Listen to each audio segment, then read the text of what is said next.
وَنُنَزِّلُ مِنَ الْقُرْآنِ مَا هُوَ شِفَاءٌ وَرَحْمَةٌ لِّلْمُؤْمِنِينَ وَلَا يَزِيدُ الظَّالِمِينَ إِلَّا خَسَارًا۔ بسم اللہ الرحمن الرحیم۔ السلام علیکم ورحمۃ اللہ۔ آج سبق نمبر 13 ہے الحمدللہ۔ آج ہم جس سورت کی تفسیر پڑھیں گے وہ سورت ہے سورہ فیل مکیہ۔ سورہ فیل سے اس لیے شروع کر رہی ہوں کہ یہ آخری 10 صورتیں ہیں۔ آخری 10 صورتیں بکثرت نماز میں پڑھی جاتی ہیں، اور قرآن کریم کی یہ آخری 10 صورتیں ہیں، یہ چھوٹی چھوٹی ہیں اور کثرت سے نماز میں پڑھی جاتی ہیں، تو سوچا کہ پہلے ان کی تفسیر بتا دوں تاکہ آپ جان سکیں کہ قرآن میں اللہ سبحانہ و تعالیٰ نے کیا بیان کیا ہے۔ جب ہم قرآن کو سمجھ کے پڑھیں گے پھر اللہ سبحانہ و تعالیٰ ہمارے دل میں قرآن کی محبت اور بڑھا دیتے ہیں۔ سمجھ آتا ہے نا ہمیں کہ اللہ سے کیا بتا رہے ہیں، سمجھ کے نماز میں پڑھیں گے، نماز میں بھی ہمارا دل لگے گا۔ سورہ فیل مکی ہے۔ سورہ فیل کا معنی ہوتا ہے ہاتھی، ایلیفنٹ، ٹھیک ہے۔ یہ جو سورت ہے اس میں 5 آیات ہیں اور 1 رکوع ہے۔ اس کا میں آپ کو لفظی معنی بھی بتاؤں گی اور با محاورہ معنی بھی پہلے بتا دیتی ہوں، پھر اس پس منظر کی طرف جائیں گے کہ اس سے کیا مراد ہے۔ بسم اللہ الرحمن الرحیم۔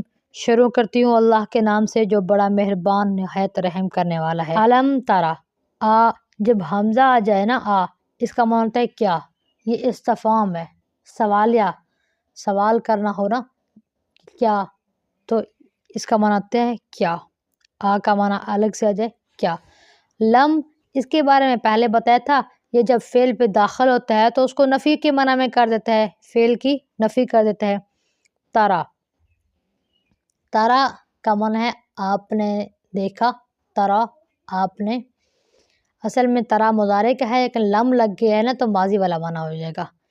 علم ترا، کیا آپ نے نہیں دیکھا، کیا، لم نہیں، ترا دیکھا آپ نے، کیا آپ نے نہیں دیکھا، کیفا کیسے، فعل کیا، فعل کا معنی ہے کیا، رب کا تیرے رب نے، بے اصحاب الفیل، اصحاب فیل کے ساتھ، اصحاب کا معنی والا بھی ہوتا ہے، ٹھیک ہے، جیسے کہتے ہیں نا صاحب علم والا، ٹھیک ہے، صاحب عقل ہے وہ عقل والا ہے، ٹھیک ہے، صاحب عزت ہے عزت والا ہے، صاحب فیل اصحاب یہ جمع ہے، یعنی فیل ہاتھی والے، ہاتھی والوں کے ساتھ۔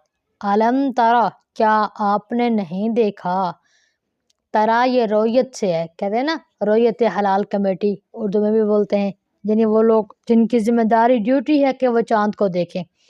اللہ فرما رہے ہیں علم ترا کیف فعل ربک باصحاب الفیل، کیا آپ نے نہیں دیکھا کیسے کیا رب کا تیرے رب نے، بے اصحاب الفیل ہاتھی والوں کے ساتھ۔ پھر وہی آ گیا کیا، لم یجل نہیں بنایا، کیدہم ان کے تدبیر کو، فی تضلیل خرابی میں، یعنی اللہ سبحانہ و تعالیٰ نے ان کے تدبیر کو خراب کر دیا جو وہ تدبیر بنا کر آئے تھے۔ جانیں گے کہ انہوں نے کیا تدبیر کی تھی۔ وہ ارسلا اور بھیجا، اب واو منع ہے اور ارسلا بھیجا، ارسلا منع بھیجا، رسول وہ ہے جس کو بھیجا جائے، ٹھیک ہے۔ ارسلا علیہم، ہم جمع ہے، اور بھیجا ان پر، یعنی اس فیل والوں پر، طیرن ابابیل، طیر پرندے کا نام ہے، ٹھیک ہے، اور بھیجا اللہ تعالیٰ نے ان پر پرندوں کو، طیرن ابابیل گول کے گول، گروہ گروہ، ترمیہم مارتے تھے ان کو، ترمی ہم ان سب کو مارتے تھے ان کو، بحجارتم، اب حجارہ جمع ہے حجر کی، حجر پتھر کو کہتے ہیں آپ کو پتہ ہے، بحجارتم پتھروں کے ساتھ، با کا معنی ساتھ والا ہے، ٹھیک ہے، بحجارتم پتھروں کے ساتھ، من سجیل جو کنکر سے تھے، جو کنکر سے تھے، فا جو تو معنی ہوتا ہے پس، فجعلہم پس بنا دیا اللہ نے ان کو کا عصف معقول، عصف کہتے ہیں گھاس کو، بھوسا مراد ہے یہاں پر، بھوسے کی طرح، معقول کھائے ہوئے، پس بنا دیا اللہ نے ان کو کھائے ہوئے بھوسے کی طرح۔ ایک دفعہ با محاورہ کر لیتے ہیں۔ الم تر کیف فعل ربک باصحاب الفیل، کیا نہیں دیکھا تو نے کیسے کیا تیرے رب نے ہاتھی والوں کے ساتھ۔ الم یجعل کیدہم فی تضلیل، کیا نہیں بنا دیا اس اللہ نے ان کے مکر کو، تدبیر کو خرابی میں، غلطی میں۔ اب ارسل علیہم طیرا ابابیل، اور بھیجا اس اللہ نے ان پر پرندوں کو غول کے غول، ترمیہم بحجارۃ من سجیل، مارتے تھے ان کو پتھروں کے ساتھ جو کنکر تھے، فجعلہم کعصف معقول، پس بنا دیا اللہ نے ان کو کھائے ہوئے بوسے کی طرح۔ یہاں پر فیل کا ذکر ہوا، اور آپ میں سے اکثر نے سنا ہوگا جس سال نبی کریم صلی اللہ علیہ وسلم پیدا ہوئے اس سال کو بھی عام الفیل کہتے ہیں۔ کیوں عام الفیل کہتے ہیں؟ عام کا معنی ہوتا ہے سال، عین الف میم، عام الفیل، عام کا معنی ہوتا ہے سال، فیل مطلب ہاتھی والا، تو وہ سال ہی مشہور ہو گیا ہاتھیوں کے نام سے۔ آپ سوچ رہے ہوں گے یہ بار بار ہاتھی ہاتھی ہے کیا؟ اس کے بارے میں بھی پڑھتے ہیں کہ ایک واقعہ پیش آیا تھا ہاتھیوں والا، اسی واقعے کی مناسبت سے اس سورت کا نام سورہ فیل ہے۔ چونکہ سورتوں کے نام جو ہے نا بعض اوقات یوں بھی رکھے جاتے ہیں کہ سورت کے اندر اس چیز کا تذکرہ ہوتا ہے تو سورت کا نام بھی وہی رکھ دیا جاتا ہے۔ سورہ جو فیل ہے اس سے پیچھے ایک سورت ہے ویل لکل ہمزۃ لمزہ، کہ ہلاکت ہے غیبت کرنے والے کے لیے، تانے دینے والے کے لیے۔ وہاں اخلاقی برائیوں کا ذکر تھا، اخلاقی برائیوں میں جو لوگ مبتلا ہوتے ہیں تو ان کو آخرت میں کیا عذاب ملے گا۔ اس صورت کے اندر اللہ تعالیٰ نے دنیاوی سزا کا بیان کیا، کبھی دنیا میں بھی سزا دی جاتی ہے۔ شان نزول، قرآن کریم کی بعض صورتیں ایسے نازل ہوتی ہیں کہ کوئی خاص واقعہ کچھ پیش آتا ہے تو اس پر صورت نازل ہوتی ہے۔ کبھی ویسے بھی قرآن کریم نازل ہوتا تھا، لیکن کبھی کسی واقعے کو، کسی مسئلے کو پیش کرنے کے لیے اگر قرآن کی کوئی آیت یا صورت نازل ہوئی تو پھر وہ واقعہ، وہ مسئلہ، وہ سبب، اس کو شان نزول کہتے ہیں، یعنی نازل ہونے کی وجہ کیا تھی۔ یہ واقعہ کب پیش آیا؟ نبی کریم صلی اللہ علیہ وسلم کی ولادت سے کچھ روز پہلے پیش آیا۔ اس کے بارے میں علماء کے اقوال ہیں، کچھ لوگ کہتے ہیں، کچھ علماء کہتے ہیں کہ 50 روز پہلے، ٹھیک ہے، اور بعض کے نزدیک 55 روز، اور بعض کے نزدیک 40 روز ہے، اور بعض کے نزدیک 1 ماہ ولادت سے پہلے یہ واقعہ پیش آیا۔ اور ایک تفسیر حقانی والے لکھتے ہیں کہ یہ واقعہ جس سال گزرا ہے اسی سال میں 1 ماہ 25 روز کے بعد نبی کریم صلی اللہ علیہ وسلم پیدا ہوئے۔ نبی کریم صلی اللہ علیہ وسلم جس سال پیدا ہوئے اسی سال بس 1 ماہ یا 2 ماہ کے اندر پہلے ہی یہی واقعہ پیش آیا تھا۔ اب یہاں پر ایک سوال یہ بھی تو پیدا ہوتا ہے نا کہ نبی صلی اللہ علیہ وسلم پیدا ہی اس واقعے کے بعد ہو رہے ہیں، اور اللہ تعالیٰ نبی کو خطاب کر کے فرما رہے ہیں الم ترا، کیا تو نے نہیں دیکھا، کیف فعل، کیا کیسے کیا، ربک، تیرے رب نے، باصحاب فیل۔ عموماً یہ ہوتا ہے، کہتے ہیں اس کے کچھ اثرات باقی تھے، اثرات کو دیکھ کر بندے کو پتہ چل جاتا ہے بھی کچھ ہوا تھا۔ اور ایک یہ کہ کوئی واقعات ایسے ہوتے ہیں جو بے حد مشہور، ہر زبان پہ ہوتے ہیں۔ نبی صلی اللہ علیہ وسلم چلے پیدا ہوئے، محبوب تھے، ان کی الگ شان ہے، 1-2 ماہ کے بعد 6 ماہ، سال کا بچہ، 2 سال کا بچہ بڑا سمجھدار بن جاتا ہے، تو 1-2 سال پیچھے گزرنے والا واقعہ تو ایسے ہی بیان کیا جاتا ہے جیسے کہ آنکھوں کا دیکھا حال ہو، بہت زیادہ مشہور ہونے کی وجہ سے ایسے ہی تھا جیسے نبی صلی اللہ علیہ وسلم نے اس کو دیکھا ہو، ٹھیک ہے۔ یہاں مراد دیکھنے سے معلوم ہے، ٹھیک ہے، کہ آپ کو معلوم ہے کہ کیا کیا تھا تیرے رب نے۔ خطاب محبوب کو ہے، سبق امت کو ہے۔ اللہ ثابت کرنا چاہتے ہیں جب میں ہاتھی والوں کے ساتھ یہ سب کچھ کر سکتا ہوں تو تم کیا چیز ہو، تمہارے ساتھ کیا کروں گا۔ اب آپ بے چین ہوں گی کہ یہ ہاتھیوں والا واقعہ قصہ کیا ہے، ذرا اس کے بارے میں، اس کی تفصیل پر بات کرتی ہوں۔ کہتے ہیں کہ ملک یمن پر ملوک حمیر کا قبضہ تھا، یہ لوگ مشرک تھے۔ یاد رکھیں یہ واقعہ میرے نبی کی ولادت سے بھی پہلے کا ہے، اور میرے نبی سے پہلے جس نبی کی نبوت تھی وہ حضرت عیسیٰ علیہ السلام ہے۔ اس وقت جو عیسائی لوگ تھے وہ برحق تھے، وہی حق پر تھے۔ میرے آقا صلی اللہ علیہ وسلم کے آنے کے بعد بھی عیسائی حق پر تھے، جب تک کہ میرے آقا کو نبوت نہیں ملی تھی۔ اس سے پہلے جو برحق جو مذہب تھا وہ عیسائیت کا مذہب تھا۔ میرے آقا سے پہلے جو نبی تھے وہ سیدنا عیسیٰ علیہ السلام تھے، انہیں کے ماننے والے تھے، ٹھیک ہے۔ اب ملک حمیر جو تھا، یمن کا جو علاقہ تھا، وہاں پر ملوک حمیر کا قبضہ تھا۔ یہ لوگ مشرک تھے اور ان کا آخری بادشاہ ذو نواس تھا جو بڑا ظالم تھا۔ اس نے اس وقت کے نصارہ جو کہ اہل حق تھے، صرف خدا کی عبادت کرتے تھے، ان پر بڑا ظلم کیا، اور اسی نے ہی بہت لمبی اور گہری خندقیں کھدوا کر اس میں آگ بھر کر اہل حق نصرانیوں کو جو بت پرستی کے خلاف تھے اس میں ڈال کر جلا دیا تھا۔ یہ خندقوں والا واقعہ بھی بیان ہو چکا ہے سورہ بروج میں۔ اصحاب الاخدود کون تھے؟ خندقوں والے۔ قتلہ قتل کیے گئے اصحاب الاخدود، خندقوں والے۔ اس نے خندقیں کھود کے ان کے اندر آگ جلا کے تمام حق پرستوں کو اس میں جلا دیا تھا، جن کی تعداد کوئی 20,000 کے قریب تھی، ٹھیک ہے۔ یہ واقعہ تفصیلاً بیان ہو چکا ہے۔ لیکن جب ذو نواس نے ظلم کر کے ان حق پرستوں پر اتنا بڑا ظلم کیا تھا، ان کو جلا دیا تھا، تو وہاں پر ان میں سے 2 آدمی تیز رفتار گھوڑوں پر سوار ہو کر بھاگ نکلنے میں کامیاب ہو گئے۔ وہ کیسر ملک شام کے پاس گئے۔ ملک شام کا بادشاہ اس وقت کیسر تھا، اور فریاد کی، ذو نواس کے مظالم کو بیان کیا۔ اب کیسر نے بادشاہ حبشہ کے جو بادشاہ تھے ان کو خط لکھا کہ تم اس ظالم سے ظلم کا انتقام لو۔ یہ جو حبشہ کا بادشاہ تھا نا، اس نے کافی اچھے کام بھی کیے تھے، اور اس کے بارے میں یہ بھی آتا ہے، بعض کہتے ہیں کہ وہ مسلمان تھا اور بعض کہتے ہیں اس نے اسلام قبول نہیں کیا تھا، یہ نصارہ تھا۔ پہلے مسلمانوں نے جو ہجرت کی تھی وہ بھی حبشہ کی طرف ہی کی تھی۔ اب حبشہ کے بادشاہ نے اپنا عظیم لشکر 2 کمانڈر اربات، کچھ رباطہ بھی کہتے ہیں اس کو، اور ابرہہ کی قیادت میں یمن روانہ کیا، اور اس نے بھرپور حملہ کر کے یمن کو قوم حمیر کے قبضے سے آزاد کرا لیا۔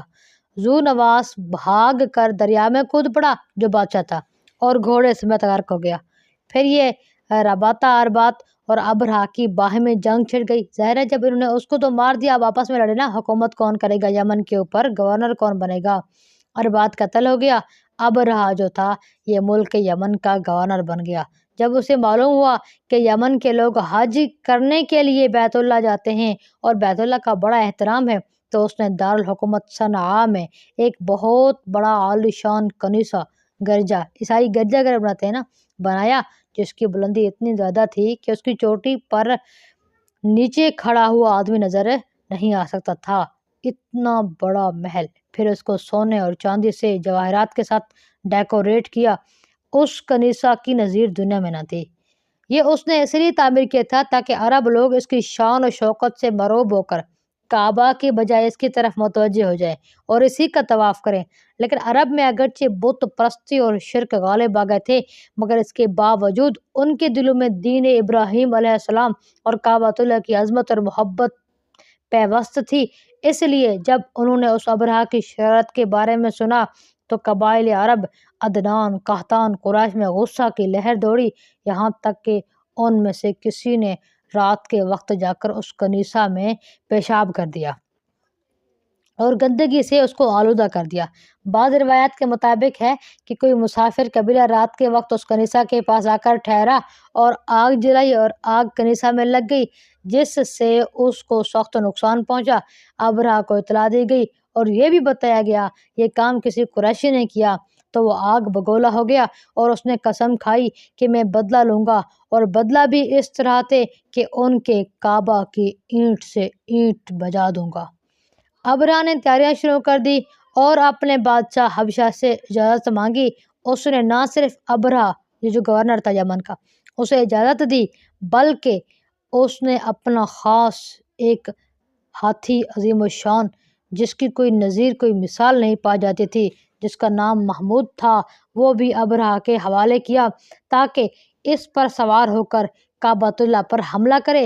نیز اس کے علاوہ 8 ہاتھی اور بھی روانہ کیے تاکہ کعبۃ اللہ کے گرانے میں ان ہاتھیوں سے مدد لی جائے۔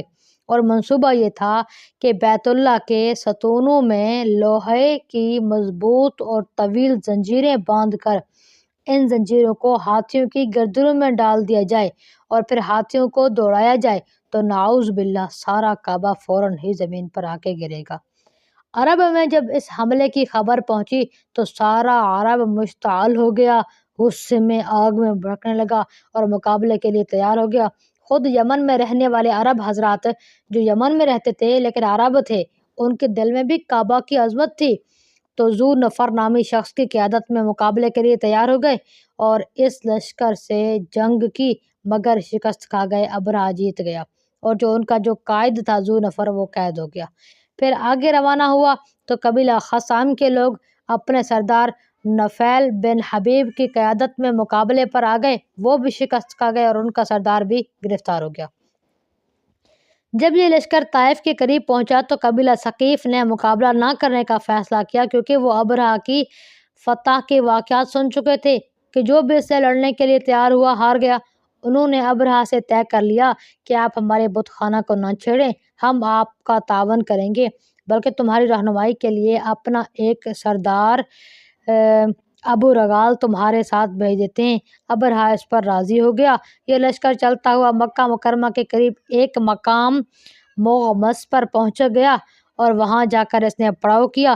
وہاں قریش مکہ کے اونٹ چڑھ رہے تھے۔ ابرہہ کے لشکر نے سب سے پہلے ان پر حملہ کر کے ان کو پکڑ لیا اور ان میں سے 2 اونٹ قریش کے سردار رسول اللہ صلی اللہ علیہ وسلم کے جد امجد خواجہ عبد المطلب کے تھے، اور اس کے بعد ابرہہ نے اپنا ایک سفیر نمائندہ مکہ کے شہر میں بھیجا۔ وہ قریش کے سرداروں کو کہے کہ ہم جنگ کرنے کے لیے نہیں آئے، بلکہ ہمارا مقصد کعبۃ اللہ کو گرانا ہے۔ اگر آپ رکاوٹ نہ بنے تو ہم تمہیں کوئی نقصان نہ پہنچائیں گے۔ جب یہ شخص شہر میں داخل ہوا تو سب سے پہلے اس کو عبد المطلب کے پاس جانے کا مشورہ دیا کہ ہمارے بڑے سردار وہی ہیں۔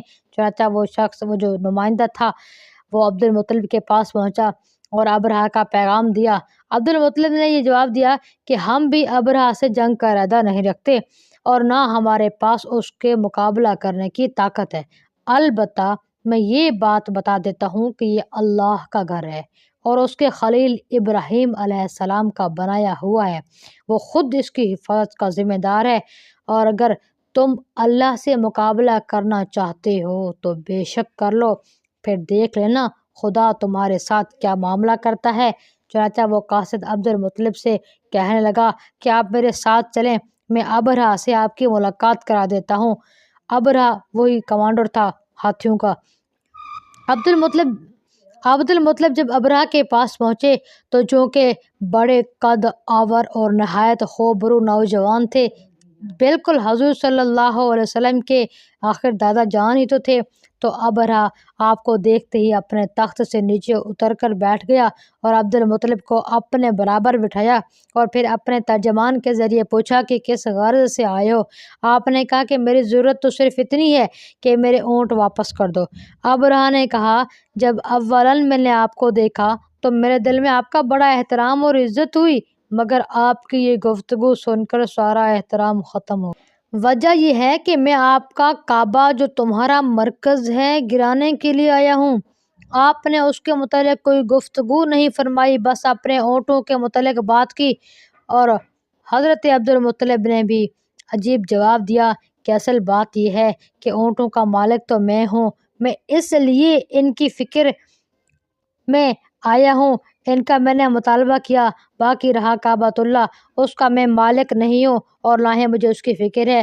اس کی مالک ایک عظیم ہستی ہے، وہ اپنے گھر کی خوب حفاظت کر سکتا ہے۔ ابرہہ نے کہا، نعوذ باللہ، تمہارا خدا اس کو میرے ہاتھ سے نہ بچا سکے گا۔ عبد المطلب نے کہا، پھر تمہیں اختیار ہے، جو چاہو سو کرو۔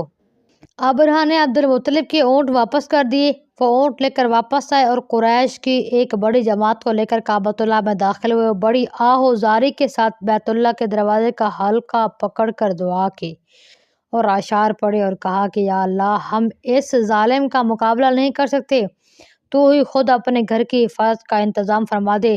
دعا کرنے کے بعد عبد المطلب اہل مکہ کو لے کر مختلف پہاڑوں پر چلے گئے، کیونکہ ان کو یقین تھا کہ ابرہہ کے لشکر پر کوئی عذاب ضرور نازل ہوگا۔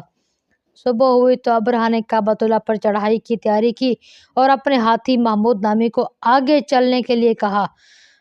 نفیل بن حبیب جو کہ ایک سردار تھا جس کو اس نے قید کر لیا تھا، جس کو راستے میں اس نے پکڑ لیا تھا، اس نے آگے بڑھ کر ہاتھی کے کان میں کہا کہ تو جہاں سے آیا ہے وہیں صحیح سالم چلا جا، کیونکہ تو اللہ کے بلد امین میں ہے۔ بلد امین یعنی وہ شہر، بلد شہر جو کہ امن والا ہے، اور وہ مکہ ہے۔ یہ کہہ کر اس کا کان چھوڑ دیا۔ ہاتھی یہ سنتے ہی بیٹھ گیا۔ ہاتھی بانو جو کہ ہاتھی کو اٹھاتے ہیں چلاتے ہیں، اس نے اس کو اٹھانا چاہا، چلانا چاہا، لیکن وہ اپنی جگہ سے نہ ہلا۔